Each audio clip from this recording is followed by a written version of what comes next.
Kia ora everybody. There's a few words for microwave. You have, some people call it a ngaruiti.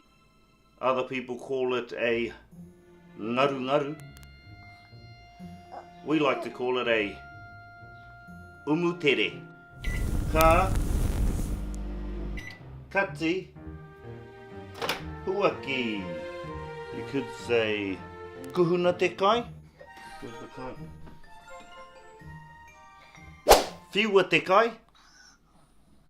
Finish him! Purua te kai. Say, yeah, what's another one? Katia. Ka. Kati. Huaki.